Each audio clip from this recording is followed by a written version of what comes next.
Menteri Energi dan Sumber Daya Mineral Bahlil Lahadalia menyatakan uji coba biodiesel 50% atau B50 sudah memasuki tahap final, serta mandatori BBM etanol 10 atau E10 ditargetkan berjalan pada 2027.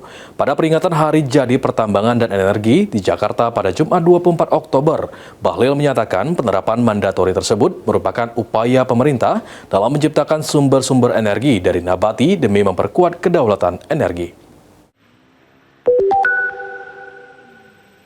Menteri Energi dan Sumber Daya Mineral (ESDM) Bahlil Lahadalia menyampaikan bahwa uji tes biodiesel 50% atau B50 yang merupakan campuran 50% solar fosil dan 50% biodiesel dari minyak sawit sudah memasuki tahap final dan ditargetkan dapat diterapkan pada tahun 2026.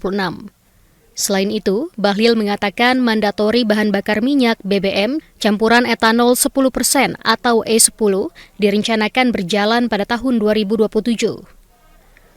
Pada upacara Hari Jadi Pertambangan dan Energi ke-80 di Monumen Nasional Jakarta Jumat 24 Oktober, Bahlil menjelaskan pelaksanaan mandatori B50 dan E10 di SPBU merupakan upaya pemerintah menciptakan sumber-sumber energi nabati guna memperkuat kedaulatan energi, mengingat impor bahan bakar masih cukup besar saat ini.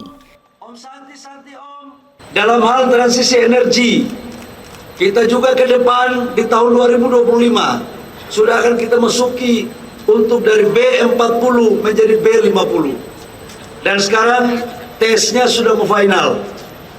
Di 2027 kita akan mandatori untuk membangun bensin kita dengan E10 sampai dengan E20. Ini semua dalam rangka untuk menciptakan sumber-sumber energi dari nabati untuk kedaulatan energi kita. Impor kita masih cukup besar untuk bensin. Menteri ESDM menyatakan langkah ini didasari atas berhasilnya program biodiesel yang telah berjalan yang terbukti dapat menekan ketergantungan impor sekaligus menghemat devisa negara. Dari Jakarta, Setianka Harfiana, Arya Sindiara, Kantor Berita Antara, mewartakan.